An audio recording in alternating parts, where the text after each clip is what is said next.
On our 5th wedding anniversary, Logan said he wanted to give me a grand wedding. He mentioned how much he regretted not giving me a wedding back then, saying I would be the most beautiful bride. Then, on the wedding day, he got a text message and hurriedly ran out. I chased after him in my heavy wedding dress. He comforted me, saying, "Emily, something urgent came up at work. I need to go." His lie was so clumsy, but I didn't call him out on it, because I had cancer, and not much time left. Logan didn't know that I had received the message before him. I was sitting in front of the makeup mirror when my phone chimed. I opened it and read, "Emily, I won't interfere with your life anymore. Are you satisfied?" My heart was pounding. I hadn't had time to react when I saw Logan glance at his phone with a panicked look and storm out. He was always so composed. I had never seen him like this before. I got up to chase after him and almost tripped on my dress, hitting the door frame, and my knee stung. He didn't even look at me as he closed the car door, leaving me with just those words. For this wedding, in the cool weather of autumn,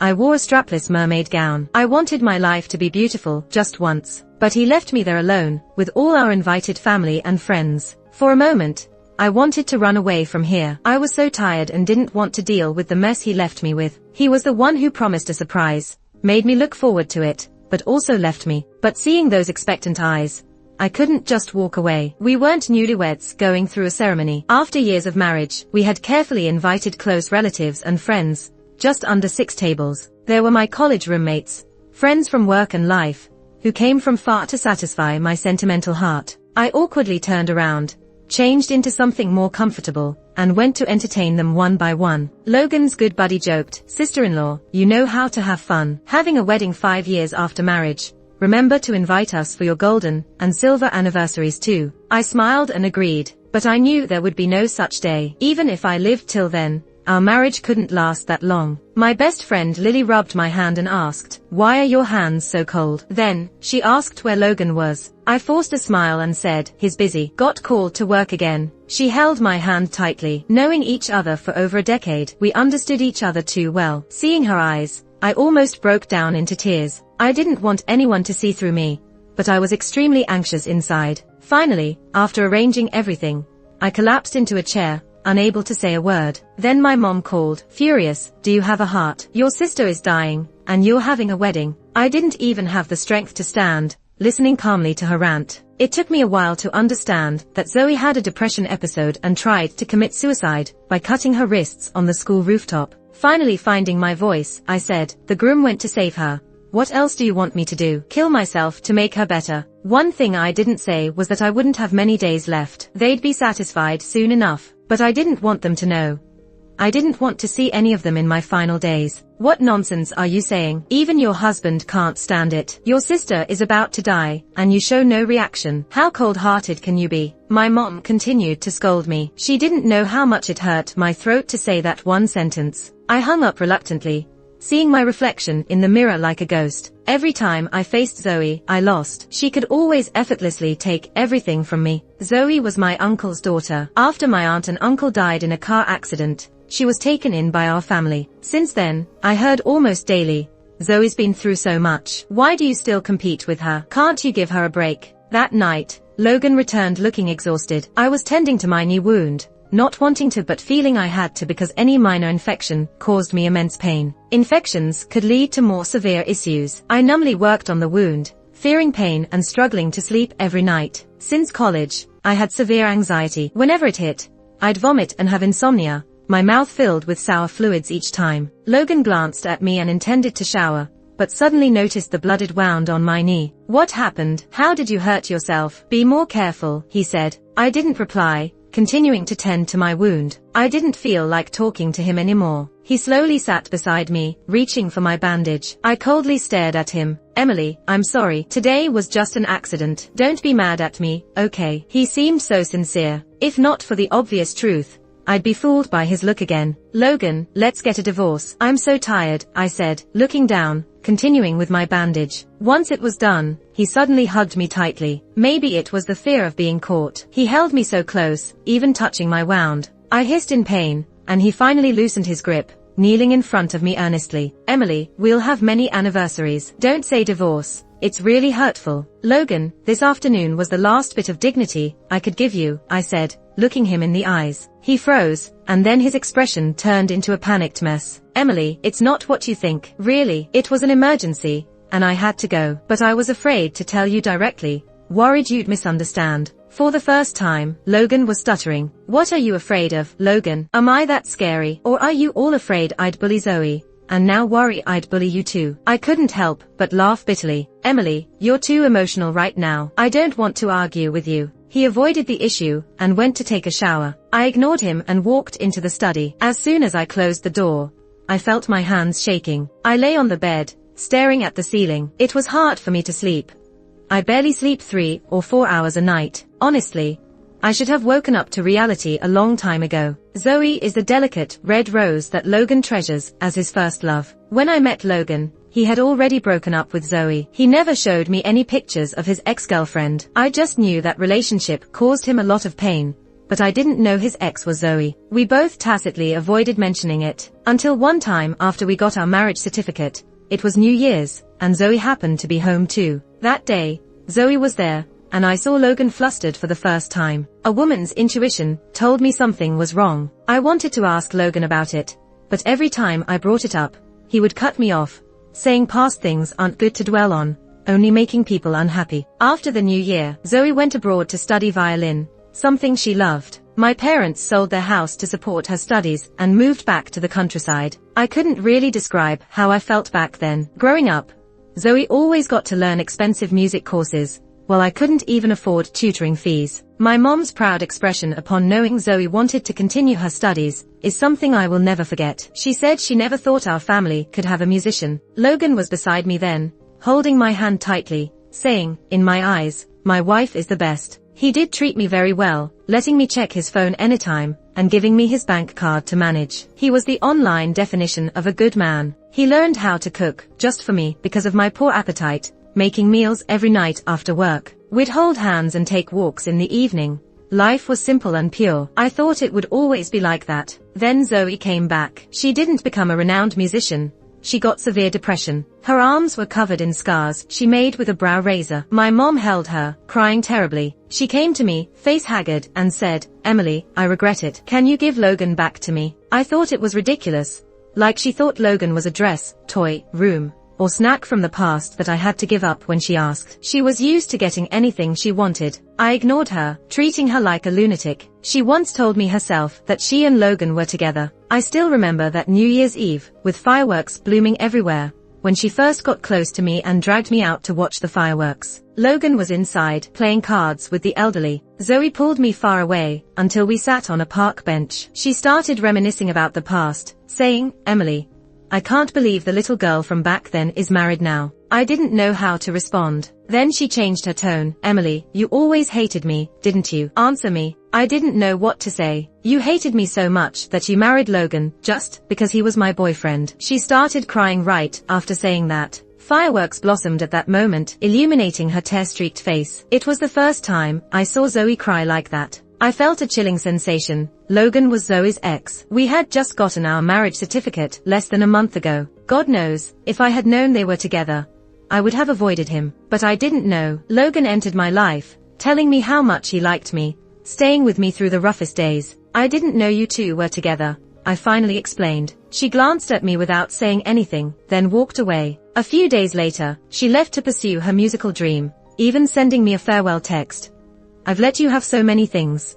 I'll let you have this one too. I confronted Logan with that text, arguing, what does she mean, letting me have it? If you can't get over her, go be with her. I'll accept I was wrong about you. Logan shouted back, this is absurd. He showed me his phone. Emily, you can't do this to me. I don't even have her on phone. I had no idea about your connection. What if you had known? Then I would have been with you sooner, avoided her, and kept my eyes closed. He shut his eyes mid-sentence, making me laugh. He quickly embraced me tightly. 4 years, Zoe wasn't in our life, and I almost forgot about it, until she came back shattered and broken, like a wilting rose that evoked pity. During that time, Zoe always said she was cold. It might have been due to her coming back in winter. My mom was worried, turning more grey. I even introduced several doctors I knew to her, until I saw Logan's eyes when he looked at her. You can't hide the look of someone who cares. It felt like a needle pierced my heart, making it hard to breathe. I confronted him, and he got angry for the first time. Enough. Emily, she's already like this. Why are you making a fuss? I cried, and he quickly comforted me. Sorry, Emily. I didn't mean to yell. After all these years, don't you trust me? I tried not to think about it for a while. So much love, so much time spent together made me deceive myself into dreaming. Later, he went on a business trip to Switzerland. He came back just in time for Christmas,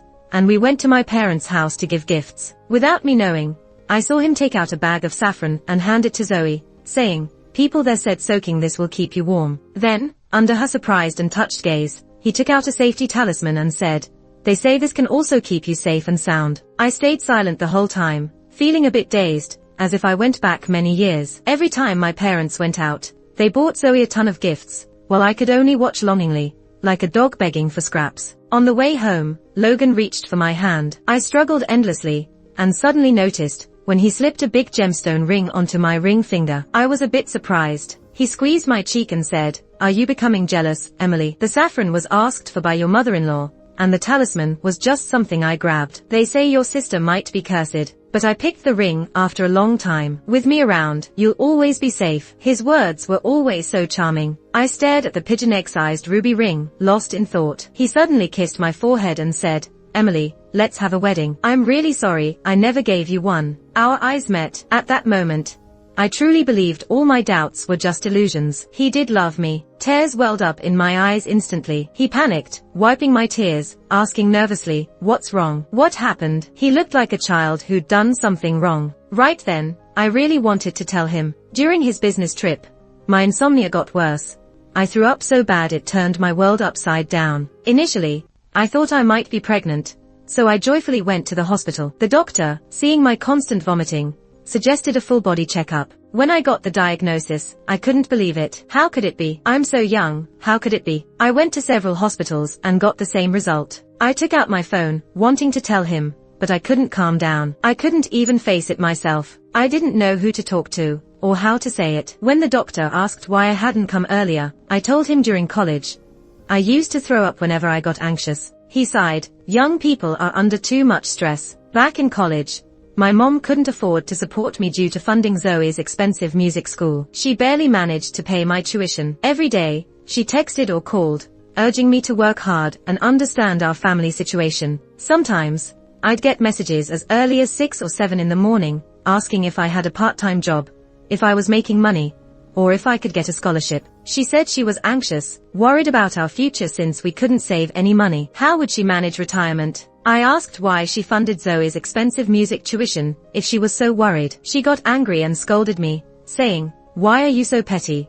Always stuck on Zoe. Doesn't she deserve to follow her dreams? What about me? What more do you want? I've already put you through college. Are you trying to kill me?" She wanted Zoe to live her ideal life at the cost of my survival, but she didn't think it was a problem. She just said, "I gave birth to you and raised you. What more do you want?" I worried about living expenses every day, how to earn money, how to make my resume better, how to find higher paying jobs. That's when I met Logan. He comforted me and understood me. Later, when he started his business, I accompanied him everywhere. To save money, we bought 20+ hour standing tickets. He bought 2 small stools, and we sat together, holding each other, as he shielded me from the crowd. He whispered in my ear, "I'll make sure you have a good life." But now, I have no life left. Logan didn't know that on the night of our wedding, I passed by a nearby jewelry store. Something seemed familiar. Driven by impulse, I walked in and showed the salesperson the red pigeon egg ring on my finger. The young girl, blushing, said, "This ring. Last Sunday evening, right before we closed,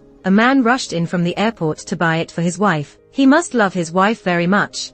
Or why else would he be in such a hurry? Was he hasty because he did something wrong?" I whispered, unsure who I was talking to. The girl stood there awkwardly. I turned and left the store. That explained why he suddenly bought the ring, giving everyone else gifts, but forgetting me until the last minute. Maybe feeling guilty, he got me an expensive ring. My feelings were so laughable. So many nights, I was terrified, wanting to tell him about my sickness, to seek some non-existent warmth. But it was just imagination. I lay in bed, tears flowing numbingly. The door suddenly opened. Logan grabbed me, kissing my tears, saying, "Emily, what would it take for you to stop overthinking?" Overwhelming nausea surged up my throat. With unexpected strength, I pushed him away, ran to the bathroom, and threw up violently. He looked insulted. "Emily, what are you doing? I can't even touch you. How can you treat me like this?" I ignored him, slumping to the ground. When I finally found some strength to stand, I washed my face with cold water and said, "Let's get a divorce." "I mean it." He threw a handkerchief at me, then turned and said, "In your dreams." I watched his hurried escape, silently chanting, "You will." I went to the hospital for a pain relief injection. I couldn't even swallow painkillers anymore. Then I went straight to Zoe's hospital. As soon as I sat down, she got extremely agitated, pulled out her paw, with blood flowing everywhere. She screamed, "Emily, what do you want? Can't you leave me alone?" I said nothing, quietly peeling an orange. When I finally finished, I realized I couldn't eat it. I was already on a liquid diet. There were many things I wanted to try, but I couldn't even do that. I raised my hand and offered her, "Want an orange? They should be sweet. I really want to try one, even if it's sour." But Zoe got even more emotional. She knocked the orange out of my hand and started crying uncontrollably. My mom rushed in, carrying food for Zoe. I recognized some of the dishes, but didn't have time to think about it. She slapped me and said, "What did Zoe do to you? Why are you always bothering her?" The slap made my nose bleed. I silently stared at the bloodstains on the ground, then got up and left the room. My mom chased after me, trying to say something. Finally, she grabbed my arm and said, "Emily, what's wrong? Are you stressed? Why have you lost so much weight recently? What does it have to do with you? I'm your mother." She snapped. "Really? I don't believe it." I smiled at her, and as I smiled, tears started streaming down my face. She cried even louder than me. "I'm your mom. What do you want me to do? Can't you try to understand me too? I named you Emily. You were so understanding when you were little. What happened to you now?" I couldn't stand it anymore. Maybe I had eaten too little. My head was spinning, and I hurried away from there like I was running away. But as long as Logan doesn't sign the divorce papers, I have to keep coming here. Everyone's just torturing each other. Logan rushed back. I was struggling with the overcooked porridge, trying to swallow a few bites, but ending up spitting it out. I drank some sugar water and forced it down. "Emily, what are you doing?" He tried to keep his emotions in check and asked in a low voice, "Can you make me some noodles?" Logan's a great cook, and his noodles are especially delicious, but he hadn't cooked in a long time. I couldn't remember whether it was because he was busy at work or for some other reason. I had been eating liquid food through a straw for days. I suddenly craved his noodles. I had tried many restaurants, but never found noodles like his. But I knew I couldn't swallow them. Smelling them would be enough. "She's already like that. Can you stop going to see her?" he pleaded. His words cut through my heart like a knife. I remembered during our most loving moments, I had once told him he was the closest person to me. I really meant it at that time, but I never expected that closeness to be so short-lived. "Divorce me, and I'll stop seeing her," I stubbornly insisted. "You're being unreasonable." He turned and walked away angrily, slamming the door behind him. Logan once said he would never let me regret marrying him, but I regretted it. I didn't understand why I wanted a divorce so badly. There were only a few days left, but thinking back to those days made me feel awful. Do people really change suddenly like that? How could he treat me this way? How could he? Why did I offer my heart for people to trample on? They all like to trample on me. Now, I just want to stay away, but I can't. I kept going to see Zoe every day. People might think we had a deep sisterly bond. That's when I finally realized who made the food. Zoe, seeing my look at her food, taunted, "Want to eat?" Logan made it. Now I can only eat what he cooks. I almost lost it in front of her for the first time. Before I left the hospital, I got a call from Logan. He sounded annoyed. "Emily, can you stop this? Zoe is a patient. Divorce me, and I'll stop." It was the same reply. At the intersection, I felt like wanting to get hit by a car, but then I thought it wouldn't be fair to others. Life is hard for everyone. I couldn't complicate things with my death. I stepped back and watched the crowd and cars passing by. My mind was filled with the thought of Logan cooking for Zoe. It was so ironic. He always looked tired, and I learned to cook what he liked for him to eat when he came home, even though I couldn't eat at all. I empathized with his hard work, but he used that to cook nutritional meals for Zoe every day. Logan, how do you deserve this? If I had time, I'd sue him, fight him, but I had only a few days left. Maybe the heavens heard my wish. Or maybe Zoe couldn't hold on any longer. I still went to see Zoe that day. We argued at the stairs. I envied her breathless arguments and energetic presence. My mom called Logan over. Zoe cried and said, "I really don't want to see you. Go die." I remained silent. She grabbed my arm and shook it violently. "What do you want?" I turned to Logan. My meaning was clear. Zoe was overly emotional. She pulled me, almost losing her balance and almost falling. I saw Logan rushing over in a panic to support her. I fell down the stairs, hitting some glass panes at the corner. I put my hand up to shield myself. Bang! The glass shattered. My white sweated arm was filled with glass shards, and some were on my face. I must have looked a mess, really ugly. I hadn't looked nice for a long time. I didn't even dare to look in the mirror. I looked so awful. Logan rushed down and shouted, "Are you okay? How did this happen?" My blood stained my sweater red. Logan tried to pick me up. I pushed his chest away, holding back tears, and said, "Divorce me, okay? If we divorce,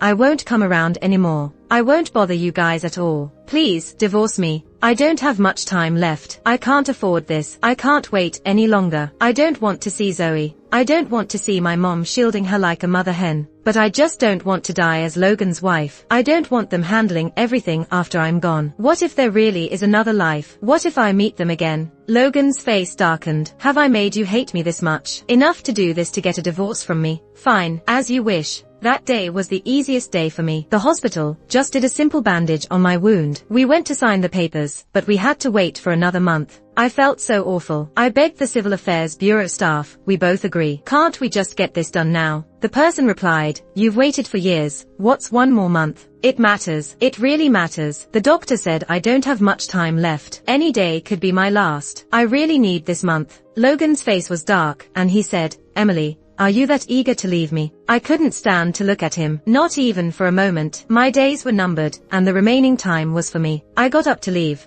but he stopped me. "The property division will take time. You're rushing, and you will lose a lot. It's not about leaving in a hurry. Take it all. It's all yours." I paused and continued, "Logan, let's not see each other anymore. I hope you get what you want. Emily, can't you stop being so childish?" He shouted angrily behind me. Ignoring him, I bought a plane ticket to the south, where I had a house. I bought it a year ago. It's got a small yard with a big jacaranda tree. They say it blooms profusely in May and June. At the time, I earned a big commission from a project. I instantly fell in love with the house, because it was in a secluded location, which made it cheap. Luckily, I hadn't mentioned it, so I still had a place to go. A few nights after I arrived at the small yard, a severe pain woke me up. I gave myself a painkiller shot, and then got a call from my mom. She immediately started yelling, "Are you insane? Divorcing a good man like Logan to make room for Zoe? Emily, what's wrong with you?" she asked angrily. "Nothing. I'm hanging up," I said calmly. "Aren't you going to take care of me? You'll live a good life with the divorce money, and you won't care for your parents." She started crying. "How much do you need? Do you think I'm that annoying? You're my child. How can you?" She kept babbling as if it were a spell. I was a puppet under this spell, and as long as she chanted it, I had to listen. "Say it, or I'm hanging up," I said, annoyed. 300,000 yuan. "Zoe needs medical treatment, and we need to rent a house," she said, probing. "I'll give you 500,000. I had about 600,000 in total, enough for my remaining days. This amount was enough for her retirement, but she'd probably spend it on Zoe anyway. "Why are you being so generous? Mom, am I still in your debt? What are you talking about? Haven't I paid back enough? How much more? What should I do? Emily, Emily." She called my name with unease. "I'll give you 500,000, but then, you won't be my mother." "Okay, I won't be your daughter anymore, alright. It wasn't my choice. There's nothing I can do. I'll give you the money, okay. After that, you can't be my mom anymore." I hung up the phone. Tears streamed down my face uncontrollably. I kept telling myself it was fine. It would be over soon. All over. These few remaining days were mine.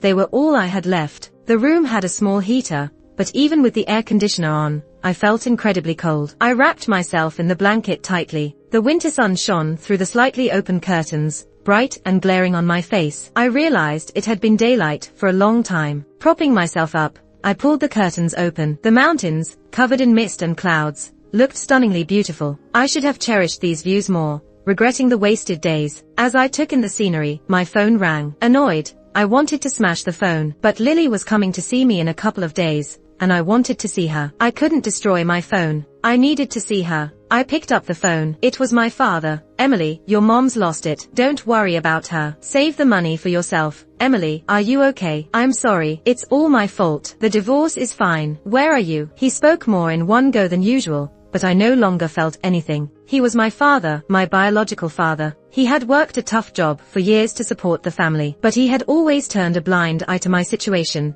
urging me to understand them, to understand why my mom did what she did. They named me Emily, wanting me to understand others, be empathetic, sensible, and obedient. But they never taught me how to understand myself. Every day, I didn't know why I was alive. To achieve goal after goal, studying hard, conceding to Zoe, saving money for the family, and earning money for the family. Dad, yes, I'm listening, he responded. I don't owe you anymore, do I? Emily, Emily, he kept calling my name. I'm saying I don't owe you anything anymore, right? I repeated. Emily, I'm sorry, it's all Dad's fault, all my fault, he said. Dad, can you do me a favor? I asked, pleading. Say it, as long as I can do it. He suddenly sounded energized. I don't want to be your daughter anymore. Is that okay? He didn't respond. I only heard repressed sobbing. I continued, being your kid is too hard. I'm really tired. Okay, don't contact me anymore. Alright, don't look for me anymore. We're even now. After a long silence, he finally said, no one will make you suffer anymore. No one will. I hung up the phone. Tears flowed down my face, followed by intense coughing and vomiting. Exhausted from the pain, I fell asleep. When I woke, Lily was beside me, her eyes red from crying. I wiped her tears and said, why are you crying? Your friend is just going ahead to scout the way for you. When you're 100 years old and come down, I'll have your back. Before I could finish, she hugged me tightly. Emily, you idiot. You idiot. Why didn't you tell me? Why didn't you tell me earlier? I patted her back to comfort her. Didn't I just tell you now? She ignored me, wiped her tears, and went to make me some liquid food. She was well prepared, almost like she knew more about it than I did. How long have you been eating this stuff? I looked down and didn't look at her. Don't worry about it. I don't keep track of the days. A big tear dropped onto my blanket. Don't cry. Did I only tell you? Let me remember your smile. I wanted to comfort her, and my tears fell too. She reached out and wiped my tears. Crying like this isn't good. I thought for a moment and asked, how many days off do you have this time? The scenery here is great. I'll show you around. I quit my job, she said calmly. Are you crazy? Why did you quit? You've worked so hard for so long. For this, are you out of your mind? She didn't answer me at all, just kept cleaning up the dishes. Emily, my life doesn't lack these few days, but every day I see you is less. Let's not be stingy with each other, okay? She said with her back to me. At that moment, I suddenly felt like my life wasn't so bad after all. That day, after signing the papers, I blocked all of Logan's contact information. Lily helped me get the divorce certificate. She told me Logan kept asking about me, but she ignored him. When she came back and told me, I didn't react much. I just said lightly, I don't want to know anything about him anymore. I don't ever want to see him again. Okay, I'll make sure he never sees you, Lily said, comforting me like a child. My condition got worse and worse, and I often couldn't sleep from the pain. At first, Lily slept with me, but later I teased her.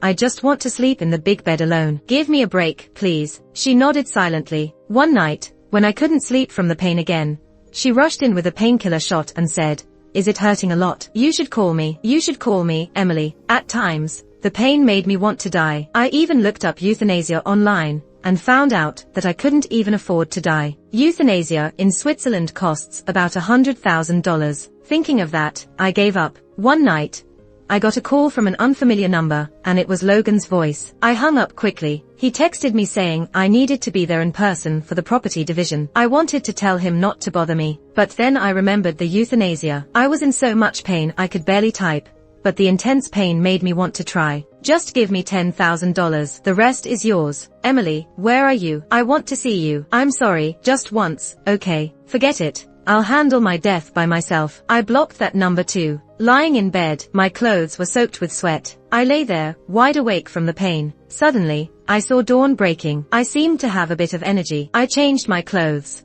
It was a pink jacket Lily bought for me. She used to say I shouldn't look like an old lady at such a young age, and loved giving me pink stuff. I took a blanket and lay under the jacaranda tree in the rocking chair. The sun slowly rose. It was a new day. Lily got up and poured me a glass of water. I could barely see her clearly and struggled to open my eyes, wanting to look at her carefully. She walked over slowly. I saw her and she asked what I was looking at. Lily, the jacaranda blooms in May or June, with large patches of blue flowers. It must be beautiful. I really wanted to see it. We didn't say a word. I reached out for her hand. I didn't die in the house. I'm sorry, I didn't leave you much, just this house. She cried and shook her head non-stop. The house feels warm when the sun comes up. I slowly lost consciousness. Emily, when you die, you don't deal with the troubles of life anymore. You're free. I heard her cry. My friend, don't cry. We will meet again someday. Epilogue.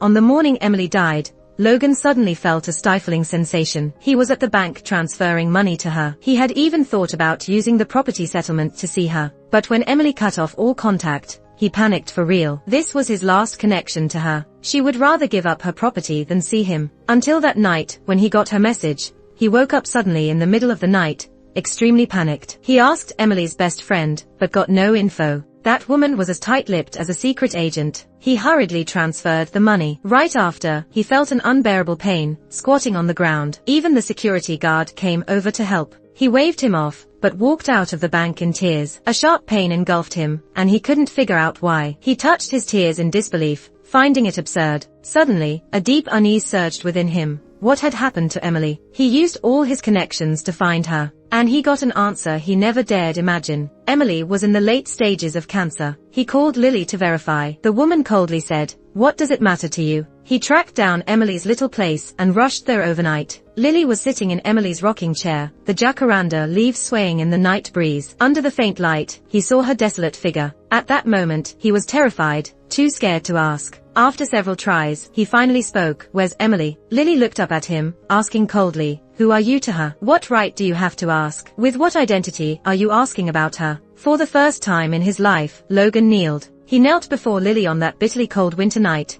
his eyes red and pleading, begging her to let him see Emily one last time. He had never been so scared. And then he heard the last thing he wanted to hear. "Emily is dead. She's already dead. Why can't you leave her alone?" She opened the gate and said in an extremely cold and cruel voice, "Do you know what late-stage esophageal cancer looks like?" She couldn't eat at all, starving to death. Even drinking water was difficult. "Logan, aren't you successful in your career now? Do you remember that woman who helped you drink at those business dinners, vomiting until she was dizzy? Did you know she had severe anxiety? Maybe you should look up the causes of esophageal cancer and see how much you contributed to her death. This is all your achievement. Logan, are you even human? She married you at 22, didn't even wear a wedding dress. You said you'd make it up to her when she was 27, then left her alone. Do you really have no conscience?" Logan listened in a daze, feeling like his soul was being ripped from him. He had always thought they had a chance, that she was just having a tantrum. He actually thought that. Like a drowning man, he grabbed Lily's dress and begged,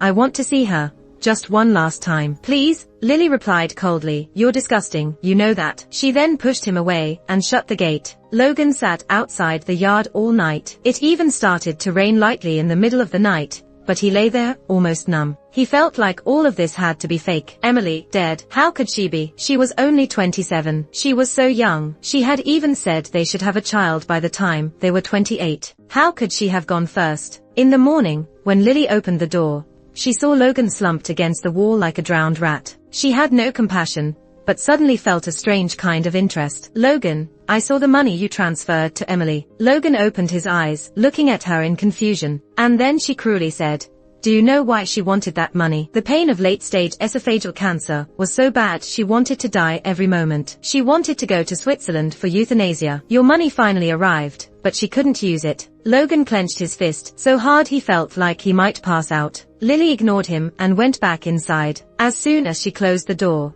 tears started streaming down her face. She remembered the last days when Emily lay in bed, struggling to speak. One day, Lily said, "Emily, I have money. I'll take you to Switzerland." Emily typed on her phone, "No, what if I die on the plane? It's fine here." Now Lily knew, Emily didn't want to spend her money. She once said, "How can the living give way to the dead?" Her Emily thought of everyone, was kind to everyone, but never considered herself. Logan came to the yard every day, sometimes standing for an entire afternoon. Lily was so annoyed with him that she mostly pretended not to see him, until Logan suddenly said, Emily still has half of the marital assets with me. Do you really want that money to end up with someone like me? Everything she left is for you, and the money should be too. Lily laughed at him mockingly. Sure, if you give it to me, I won't refuse. Let me see her. Where is she buried? How did you handle her funeral? I want to know, he said, negotiating. To her surprise, she burst out laughing mockingly. I knew it. You wouldn't be so kind. Keep the money. After all, keeping Zoe, that crazy person, must be expensive. For the first time in his successful career,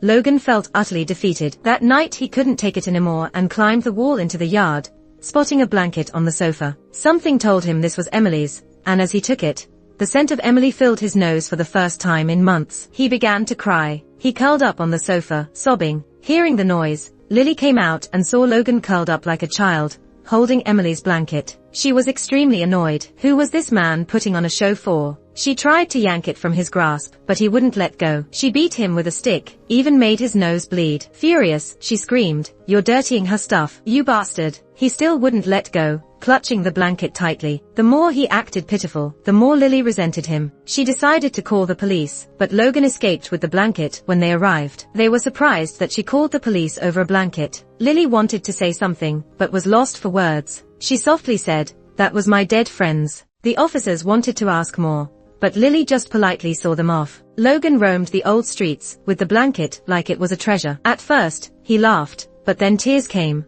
and he ended up crouching on the ground, crying like a child. He thought, Emily, you are so heartless, not even giving me a sliver of hope. Then he thought, well, someone like me probably doesn't deserve it anyway. That night, wrapped tightly in the blanket, inhaling Emily's scent, he muttered to himself, Emily, come to my dreams. Come yell at me, hit me, just show yourself. He drifted off and dreamt of their first encounter in college, when Emily was so shy and bashful. In the dream, he desperately tried to see her clearly, but it was blurred, like they were separated by a fog, and he couldn't break through. He tried hard to keep his eyes open, but he woke up, feeling tears all over his face. Suddenly, he thought of something. He went back to the lawyer, split more than half of the marital assets, and transferred them to Lily. This was the first time he sat in Emily's house. He greedily looked at everything in the room. This was the last place Emily stayed. Their old home had all traces of Emily removed. Even the room she stayed in reeked of disinfectant. Lily coldly asked him, what do you mean by this? Logan nervously explained, she would want you to live well. I have no demands. Oh, I'll take it. Now leave. Lily responded, hugging a book, without even looking at him. Where is she buried? Logan asked, still not giving up. Oh, then I don't want it anymore, Lily said with a playful look in her eyes. Can't I even know where she is buried? Logan was close to breaking down. No, what gives you the right? You bullied her while she was alive.